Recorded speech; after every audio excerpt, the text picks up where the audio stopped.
Pregúntale a cualquiera por Argentina y escucharás siempre las mismas respuestas. Fútbol, buena carne y una moneda que no para de hundirse. Pero la realidad va mucho más allá. Hace un siglo, este era uno de los países más ricos del mundo. Después llegaron 80 años de colapso absoluto. Y hoy, en este 2026, algo está cambiando por fin. Esto es lo que nadie te enseña. Hace menos de 100 años, esta era una de las naciones más ricas del planeta. Buenos Aires ya inauguraba líneas de metro subterráneo en 1913, antes que Tokio, antes que Pekín y antes que la mayoría de las ciudades que hoy consideramos vanguardistas. El dinero era real, la ambición aún mayor, y el mundo entero tomó nota. Hacia el cambio de siglo, unos 7 millones de personas llegaron a Argentina procedentes de Europa, persiguiendo tierras, salarios dignos y un futuro que el viejo continente ya no podía ofrecerles. Para que te hagas una idea de la magnitud, esa oleada de llegadas transformó por completo a la población. Durante un tiempo, Buenos Aires tuvo más residentes nacidos en el extranjero que locales. Era una ciudad reconstruyéndose en tiempo real al ritmo de quien bajara del siguiente barco. Los economistas de la época, al ver el grano, el ganado, las interminables llanuras fértiles y los puertos de aguas profundas, hicieron un pronóstico atrevido. Este lugar sería el número 1, y no de Sudamérica, sino del mundo. Durante un tiempo, las cifras les dieron la razón. A principios del siglo XX, la renta per cápita de Argentina rivalizaba con la de Francia y Alemania, y superaba con creces a la de buena parte de Europa. El país exportaba carne de vacuno y trigo a todo el planeta, levantaba estaciones de tren monumentales y teatros de ópera, y se comportaba como una nación que ya hubiera ganado la partida. Hay una frase que los argentinos aún usan con una sonrisa amarga: rico como un argentino, que en su día circulaba por Europa como un cumplido totalmente literal. Hoy cuesta imaginarlo, y de eso se trata. Piénsalo por un segundo. Un país que atrajo a millones de migrantes, que construyó una red de metro antes que Tokio, y al que los analistas serios señalaban como el líder del siglo. Es el mismo país cuya moneda utiliza hoy el mundo como una advertencia de lo que no se debe hacer. ¿Cómo termina un país que lo tenía todo viendo cómo se derretían sus ahorros? La respuesta empieza con un hombre y una década que torció el rumbo de los siguientes 80 años. En la década de 1940, un coronel llamado Juan Perón saltó a la escena nacional y junto a él, Evita, dieron a la clase obrera una voz que nunca había tenido, pero también reconfiguraron la economía en torno a un gasto público que el país no podía sostener, estableciendo un patrón que sobrevivió a ambos. Durante los siguientes 80 años, Argentina repitió el mismo bucle una y otra vez. Gastar más de lo que se ingresa, imprimir dinero para cubrir el agujero, ver cómo suben los precios, devaluar la moneda y vuelta a empezar. El país ha vivido más de 10 episodios distintos de hiperinflación, no una crisis aislada, sino una cadena de ellas. Y cada una dejó a los argentinos la misma lección brutal: tu propia moneda te va a traicionar. Así que dejaron de confiar en ella. Una nación entera se dolarizó silenciosamente en su cabeza. La gente guarda sus ahorros en dólares estadounidenses, metidos en cajas de seguridad, en cuentas extranjeras o, literalmente, bajo el colchón. Según algunas estimaciones, los argentinos guardan unos 250.000 millones de dólares fuera del sistema bancario formal, una suma cercana a la producción anual de todo el país, ya sea en el extranjero o fuera de su alcance, porque nadie confía en que el peso mantenga su valor el año que viene. Piensa en lo extraño que es vivir así. Tu sueldo llega en una moneda que corres a gastar o a convertir antes de que se devalúe. Comprar una lavadora, un coche o un piso no son solo compras, son formas de almacenar un valor que el dinero en efectivo pierde. Los precios en los escaparates cambian tan a menudo que algunas tiendas han dejado de ponerlos. Los argentinos desarrollaron un sexto sentido para la inflación que la mayoría de nosotros nunca necesitaremos: el instinto de comprar hoy, porque el precio de hoy siempre será el mejor que vuelvas a ver. Así nació el dólar blue, un tipo de cambio no oficial que se negociaba en trastiendas y kioscos callejeros llamados cuevas, donde al pasar oías a alguien susurrar «cambio, cambio». Durante años, el tipo de cambio oficial y el de la calle contaron dos historias completamente distintas sobre el valor del peso, y cada argentino aprendió a manejarse en esa brecha. Durante 8 décadas, parecía un país en caída libre permanente. Pero algo cambió en 2024, y casi ningún video en internet se ha puesto al día todavía. Aquí es donde los análisis antiguos fallan, y donde la actualidad exige una actualización urgente. A finales de 2023, Argentina eligió a Javier Milei, un economista que hizo campaña con una motosierra en la mano como metáfora de lo que le haría al gasto público. Casi de inmediato, devaluó el peso más de un 50% y asumió el tratamiento de choque.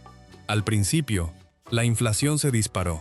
Las cifras anuales superaron el 200% y alcanzaron un pico cercano al 300% en abril de 2024. Muchos analistas extranjeros se quedaron estancados ahí. Pero mira lo que pasó después. A finales de 2024, la inflación anual había bajado a aproximadamente el 118%. A lo largo de 2025 continuó su descenso, y a mediados de este 2026, la tasa anual se sitúa en torno al 33%. Sigue siendo alta para los estándares europeos, pero muestra una trayectoria descendente que nadie veía allí desde hace una generación. El dato que realmente ilustra la historia es el mensual. Cayó a cerca del 2% al mes en 2026. Para un país que antes medía la inflación por semanas, un mes aburrido es un auténtico milagro. El peso también estrenó sistema. Milei sustituyó los bandazos salvajes por una devaluación controlada, el crawling peg, de un 2% mensual, que se endureció al 1% a principios de 2025. Después, el gobierno hizo lo que todo el mundo consideraba imposible: levantó el control de cambios, el famoso cepo, que mantenía atrapada la cotización desde hacía años. El tipo oficial y el antiguo dólar blue convergieron. A mediados de 2026, la cotización se estabiliza en unos 1.400 pesos por dólar y, lo más importante, ahora hay una sola cifra honesta en lugar de dos deshonestas. Y entonces llegó el titular que nadie esperaba. Por primera vez en 14 años, Argentina registró superávit presupuestario en 2024, en torno al 1,8% del PIB. Para este 2026, las previsiones de crecimiento rozan el 3,5%. Mientras tanto, en la Patagonia, los yacimientos de esquisto de Vaca Muerta impulsan un superávit comercial energético que se proyecta por encima de los 14.000 millones de dólares. Tras 80 años viendo la misma película, el final se está reescribiendo en tiempo real. Ojo, esto no es un cuento de hadas, y no lo voy a vender como tal. Los analistas independientes advierten de que la estructura aún es frágil, los precios para las familias de a pie han subido con fuerza y la recuperación es muy desigual. Muchos argentinos lo están pasando mal ahora mismo, pero la tendencia ha dado un vuelco radical, y ese giro es la gran noticia que Internet todavía no te ha contado.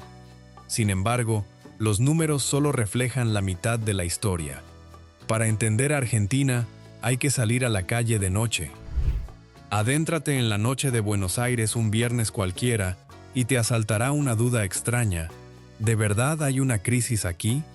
Porque a medianoche los restaurantes están abarrotados, el vino fluye, las parejas bailan, los amigos ríen en mesas que siguen llenas hasta las 3 de la mañana, y la ciudad entera se mueve como si nadie le hubiera avisado de que la moneda estaba saltando por los aires. Venías esperando ver un colapso y, en su lugar, te encuentras con una fiesta que se niega a terminar. Este es el núcleo de la paradoja. Los argentinos han convertido el vivir al día en una estrategia de supervivencia. Cuando no puedes confiar en el año que viene, cuando tus ahorros pueden valer menos el lunes, la lógica cambia por completo. ¿Para qué acumular un dinero que se evapora? Es mucho mejor gastarlo esta noche en una buena cena, un buen vino y la compañía de los tuyos. El domingo lo hace evidente. A lo largo y ancho del país, las familias se reúnen para el asado. No es una barbacoa rápida, es un ritual lento sobre madera y brasas que dura horas. Corte tras corte, botella tras botella de Malbec, 3 generaciones sentadas a la misma mesa. Es la cita más sagrada de la semana y ningún informe económico ha logrado cancelarla jamás. Como bien dijo un espectador, Argentina convierte la lucha en arte y el dolor en pasión. Eso no es palabrería, es el mecanismo real de su cultura. El tango, las cenas eternas, la forma en que la gente se viste como si la pasarela empezara en la tienda de la esquina, todo responde al mismo instinto: negarse a que las dificultades les roben la belleza de la vida. Y se nota en los pequeños rituales diarios. Está el mate, esa infusión verde y amarga que pasa de mano en un recipiente compartido y con una sola pajita metálica, la bombilla, donde a nadie le preocupan los gérmenes porque compartir es precisamente de lo que se trata. Está la merienda de la tarde, una cuarta comida que convierte las 5 de la tarde en un despliegue de café, facturas y conversación. Nada de esto es eficiente, nada está optimizado, y por eso mismo sobrevive, porque en un país donde las cosas grandes se rompen constantemente, la gente deposita su confianza en las cosas pequeñas que nunca fallan. Un mate compartido, una sobremesa larga, una mesa de la que nadie tiene prisa por levantarse. No voy a pretender que todo sea puro romanticismo. Muchos argentinos trabajan de sol a sol y cobran poco, haciendo malabares con 2 empleos para seguir el ritmo de los precios, y cambiarían sin dudarlo parte del glamour nocturno por una nómina estable. La alegría es real, pero el cansancio que arrastran también lo es. Lo asombroso es que, a pesar de todo, la alegría resiste. Y la ciudad se mueve bajo ese impulso. Las cenas rara vez empiezan antes de las 10 de la noche. Las discotecas no se llenan hasta las 2 de la mañana. Buenos Aires no duerme. Y no es por negación, es por pura rebeldía. Así que esta es la verdadera pregunta que te lanzo. ¿Cambiarías la estabilidad por una vida así de viva? Hay una razón por la que llaman a Buenos Aires la París de Sudamérica, y no es una estrategia de marketing.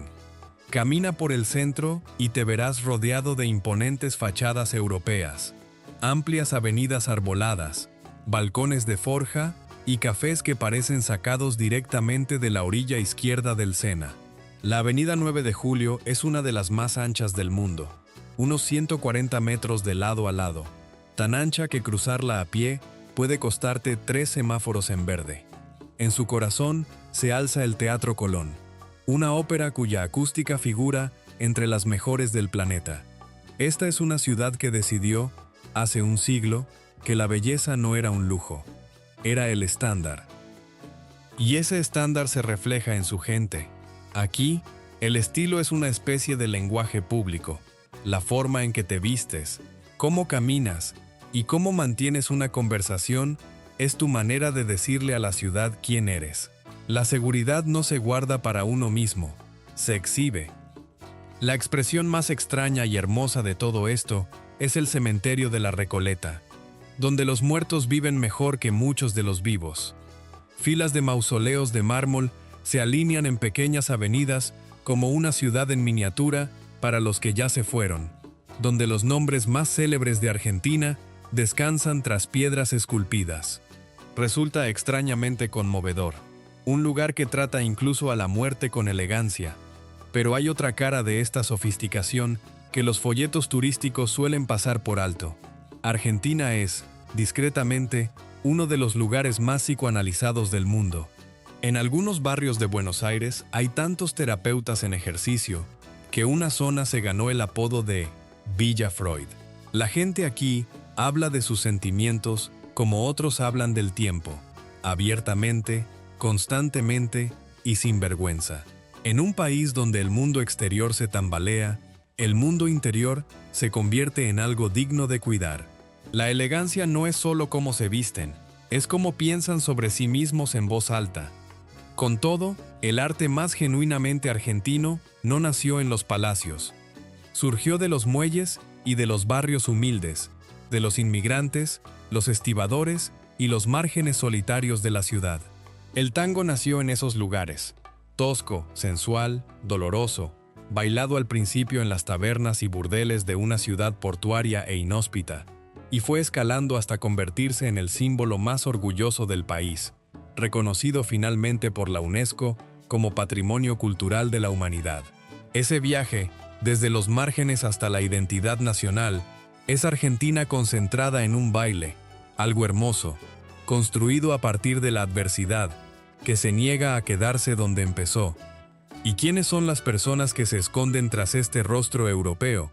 Ahí es donde la cosa se vuelve compleja. Si Buenos Aires te parece europea, hay una razón muy simple. Gran parte de ella lo es. Pero seamos precisos, porque aquí es donde muchos videos meten la pata de forma vergonzosa. El origen mayoritario en Argentina no es el español, es el italiano.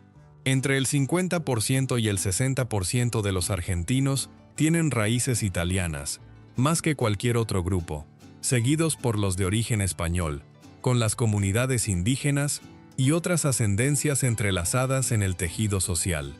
Si alguna vez has oído a alguien asumir que Argentina es, básicamente España, ya sabes por qué los locales lo corrigen cada vez que sale el tema. Y este es el detalle que importa. Esa gente emigró por motivos económicos, no raciales. A finales del siglo XIX y principios del XX, sobrevivir en Europa era sumamente difícil. Pobreza, inestabilidad y guerras en el horizonte. Mientras tanto, Argentina estaba en pleno apogeo, ávida de mano de obra y prometiendo tierras y trabajo. Así que llegaron millones, de la misma manera que otros millones se marcharon a Estados Unidos o Canadá en esas mismas décadas. Fue una migración impulsada por el hambre y la esperanza, sin más. Cualquier enfoque que intente transformarlo en un proyecto racial planificado es falso y ofensivo, y los propios argentinos te lo dirán así de claro. Lo que los italianos trajeron, en cambio, fue una forma de vivir. Se nota en el acento, ese español rioplatense que sube y baja, casi con la misma cadencia que el italiano. Se ve en la comida. La pizza y la pasta son prácticamente platos nacionales. Se nota en las manos que hablan tanto como la boca, en el beso en la mejilla al saludarse, o en la palabra boludo lanzada entre amigos, un insulto que en realidad denota afecto. Es Italia, traducida al español y depositada en el confín del mundo. Detrás de esa fachada europea existe una diversidad real de la que conviene ser honestos. Más allá de la mayoría italiana y española, Argentina alberga comunidades originarias, una población de ascendencia africana y mestiza, e inmigrantes más recientes de países vecinos como Bolivia, Paraguay o Perú, además de comunidades crecientes de Oriente Medio y Asia. En cuanto sales del pulido centro de Buenos Aires y te adentras en los barrios obreros o las provincias del norte, el panorama es mucho más variado de lo que sugiere la postal. Quien te diga que todo el país parece una pasarela de Milán, simplemente no ha salido de Palermo. Aún así, si le preguntas a un argentino qué es, no te dirá que es italiano o español, ni se pondrá a rastrear su árbol genealógico. Te dirá que es argentino. Las raíces nutren al árbol, pero el árbol es completamente único. Esta superficie europea esconde, no obstante, un día a día muy exigente, sobre todo en el momento en que dejas de ser turista e intentas instalarte allí. Esta es la pregunta que inunda todas las secciones de comentarios. ¿Se puede vivir como un rey en Argentina con $2.000 al mes? La respuesta honesta es que no como un rey, pero sí francamente bien, aunque con matices. En este 2026, una persona sola puede vivir con total comodidad en Buenos Aires con unos $1.500 o $2.000 al mes, y muchos expatriados se mueven en el rango de los 1.800 a 2.500 según su estilo de vida. Con el peso rondando los 1.400 por dólar, si tus ingresos son en divisa extranjera, tu dinero cunde de una manera impensable en tu país. Salir a cenar, los taxis, el vino o una noche de fiesta resultan increíblemente baratos. Donde deja de ser barato es en cualquier producto de importación. Un iPhone aquí puede costar más que en casi cualquier otra parte del mundo. El país penaliza la importación y premia el consumo local. El alquiler refleja esa misma dualidad. Un piso céntrico puede rondar los 400 o 600 dólares al mes.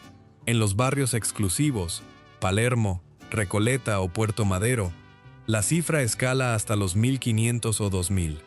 Si te mudas a las afueras, cae a los 250 o 350 dólares. Y aquí hay un giro que te beneficia si ganas en dólares. Los propietarios exigen cada vez más el pago en dólares estadounidenses para protegerse de la devaluación del peso. Lo que perjudica a los locales, a ti te ayuda. Un detalle que los videos antiguos todavía arrastran: el dólar blue está prácticamente muerto. Cuando Milei eliminó los controles de cambio en 2025, el tipo oficial y el del mercado negro convergieron. Ese juego de arbitraje que hacían los extranjeros, traer efectivo, cambiarlo en una cueva y vivir a lo grande con la diferencia, ha pasado a la historia. Si un video te sigue recomendando que entres al país con billetes de 100 dólares escondidos, es que maneja información desfasada. Pero el dinero no es lo que desquicia a los extranjeros aquí, es la burocracia. Pregúntale a cualquiera que haya tenido que lidiar con la agencia tributaria, ahora llamada ARCA, rebautizada desde la antigua AFIP por Milei en 2024, o que haya intentado firmar un contrato de alquiler siendo extranjero, y escucharás la misma palabra: pesadilla. Papeles que entran en bucle, oficinas que te derivan a otras oficinas, y un sistema que no hay asado que lo arregle. Por eso mismo los argentinos le rezan a un santo muy concreto. El día 19 de cada mes, los fieles hacen cola en las iglesias para venerar a San Expedito, el patrón de las causas urgentes, adoptado oficiosamente como el santo de la burocracia. Cuando tus papeles están atascados y la administración no se mueve, no te limitas a poner una reclamación, le pones una vela al santo. Eso te lo dice todo sobre la vida aquí.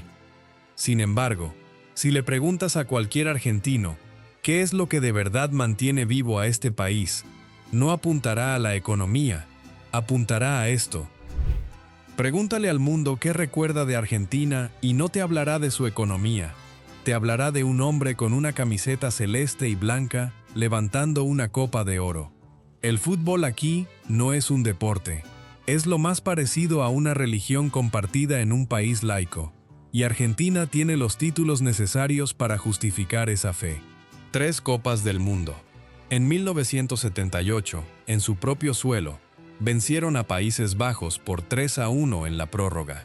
En 1986, Diego Maradona lideró a todo un equipo hacia la gloria frente a Alemania Federal, 3-2, en un torneo que nos dejó tanto la mano de Dios como, minutos después, un gol tan perfecto que pasó a la historia como el gol del siglo. Y en 2022, en Qatar, Lionel Messi levantó por fin la copa que se le había resistido. 7 goles, el Balón de Oro y la redención tras perder la final de 2014. De Maradona a Messi, el círculo se cerró. Y el momento para recordar esto no puede ser más oportuno. Mientras ves este video, el Mundial de 2026 está en pleno desarrollo. Es el más grande de la historia, disputándose del 11 de junio al 19 de julio. 39 días de competición en el torneo más largo jamás organizado. Es el primero con 48 selecciones en lugar de 32, repartidas en 12 grupos, con 104 partidos y 16 ciudades sede, repartidas entre Estados Unidos, México y Canadá, con la gran final fijada para el 19 de julio cerca de Nueva York. Argentina llega como la defensora del título, jugándose la corona. Así que es muy probable que, ahora mismo, mientras escuchas esto, Argentina esté ahí fuera luchando por revalidar su título. Si bajamos de la selección a los clubes, la pasión se intensifica aún más. En Buenos Aires, la rivalidad entre Boca Juniors y River Plate, el superclásico, es uno de los espectáculos más intensos del deporte mundial. Los aficionados de Boca evitan por completo el color rojo, porque el rojo le pertenece a River. La grada se define a sí misma como el jugador número 12, rugiendo con una fuerza que se siente en el césped. Y la rivalidad no es solo cosa de dos grandes clubes. El fútbol aquí se organiza por barrios, y el equipo al que apoyas suele ser el que te tocó por nacimiento, heredado como el apellido. Viene con reglas no escritas, una lealtad que no se cuestiona, cánticos que aprendes antes de saber leer, y la certeza de que tu club forma parte de tu familia y de tu calle. Para muchos argentinos, especialmente donde el dinero escasea, el barrio y su equipo son la red de seguridad que la economía nunca les dio, un lugar al que pertenecer cuando todo lo demás es pura incertidumbre. Una devoción que roza literalmente lo sagrado. Existe una iglesia real, la iglesia maradoniana, que venera a Diego Maradona como a un dios, con cientos de miles de seguidores que cuentan los años desde su nacimiento como un nuevo calendario. En un país mayoritariamente católico, levantaron una religión en torno a un futbolista. Y aclaremos un punto, porque muchos videos se equivocan. Maradona era un chico de clase obrera de la periferia de Buenos Aires. Su genio nació en aquellos campos de tierra de barrio. No es algo que nadie necesite inventar. No es un chiste, es amor a escala nacional. Aunque la fe aquí no solo tiene que ver con el fútbol, a veces, la propia supervivencia adquiere tintes sobrenaturales. En lo alto de los Andes, en la provincia de Salta, se encuentra un pueblo llamado San Antonio de los Cobres. Sus habitantes llevan miles de años bebiendo el agua del lugar, y esa agua contiene arsénico en una cantidad suficiente para envenenar a cualquier ser humano corriente. El arsénico es el arma de las novelas de misterio y de las muertes de emperadores. Algunos historiadores sostienen que Napoleón fue envenenado lentamente con él. Una dosis que nos mataría a la mayoría ha estado presente en el suministro de agua de este pueblo durante milenios. Y, sin embargo, la gente aquí vive. ¿Cómo es posible? La respuesta está escrita en su ADN. A lo largo de incontables generaciones, la población evolucionó y desarrolló una variante protectora de un gen llamado AS3MT, que permite a sus cuerpos procesar y eliminar el arsénico mucho más rápido que el resto de nosotros. Funciona mediante la selección natural en su estado más brutal. Durante miles de años, quienes nacían sin esta variante protectora tenían más probabilidades de enfermar y morir jóvenes, mientras que los portadores sobrevivían, tenían hijos y la transmitían. Poco a poco, generación tras generación, el propio veneno hizo la selección. En San Antonio de los Cobres, esa firma genética protectora aparece hoy en aproximadamente el 68% de la población, frente al 14% de otras poblaciones del mundo. Los científicos que lo estudian lo consideran el primer caso conocido de seres humanos que evolucionan para adaptarse a un veneno químico específico en su entorno, y está documentado en investigaciones científicas, no en leyendas de Internet. Quédate con ese dato. No es adaptarse al frío, a la altitud o a la dieta. Es adaptarse a una toxina, un pueblo que bebió veneno durante tanto tiempo que su propia biología se reescribió para sobrevivir. Si buscas una metáfora para todo este país, es difícil superar esta. La supervivencia no está solo en la cultura argentina. Aquí arriba viene grabada en la sangre. Y más allá de los pueblos y de las ciudades, Argentina se abre hacia algo todavía mayor, prácticamente un continente en sí mismo. Argentina es enorme, unos 2,78 millones de kilómetros cuadrados, y alberga casi todos los paisajes que el planeta puede ofrecer. En el extremo noreste, en la frontera con Brasil, las cataratas del Iguazú atruenan en mitad de la selva. Cientos de saltos de agua, con la imponente garganta del diablo en el centro, envueltos en una selva tropical cálida y húmeda, mariposas, tucanes y verde en todas las direcciones. Y quiero ser exacto aquí, porque es un error que a los videos les encanta cometer. En Iguazú no hay hielo, no hay glaciares ni icebergs. Es una zona tropical. Si alguien te muestra nieve junto a estas cataratas, es que jamás ha estado allí. Para ver el hielo, hay que viajar al sur. Allá en la Patagonia, el glaciar Perito Moreno se alza como una pared de hielo azul de varios pisos de altura y, cosa rara entre los glaciares del mundo, todavía sigue avanzando. Cada cierto tiempo, un bloque del tamaño de un edificio se desprende y se estrella contra el agua con un estruendo que recuerda al trueno. Dos mundos completamente distintos, separados por miles de kilómetros bajo la misma bandera. Pon rumbo al oeste, hacia Mendoza, a los pies de la cordillera de los Andes, y llegarás al corazón de la región vitivinícola argentina.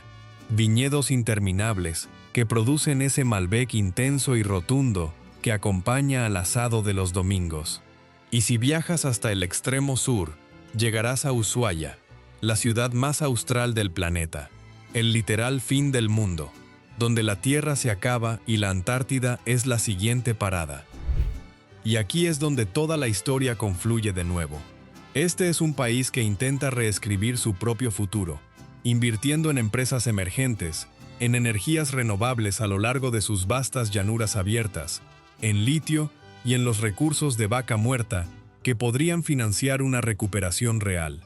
Tras un siglo de caídas, las placas se están moviendo, y 2025 y 2026 son los primeros años en mucho tiempo donde los indicadores apuntan hacia arriba. Un país que lo perdió casi todo y que aún así se niega a dejar de exprimir la vida. Durante 100 años, Argentina debió haber sido el número 1 y en su lugar se convirtió en el sobreviviente más elegante del mundo. Transformó la crisis en tango, las dificultades en cenas que duran toda la noche y la incertidumbre en una filosofía que invita a vivir plenamente el hoy. Y ahora, por primera vez en una generación, los datos que nos dejan 2025 y 2026 sugieren que el regreso no es solo un sueño, está empezando. Si buscas la radiografía real y actualizada de países como este, y no la versión copiada y desfasada de siempre, este es tu canal. Te dejo con la pregunta de antes, porque sigo queriendo leer tu respuesta. ¿Cambiarías la estabilidad por una vida así de viva? Cuéntamelo abajo en los comentarios.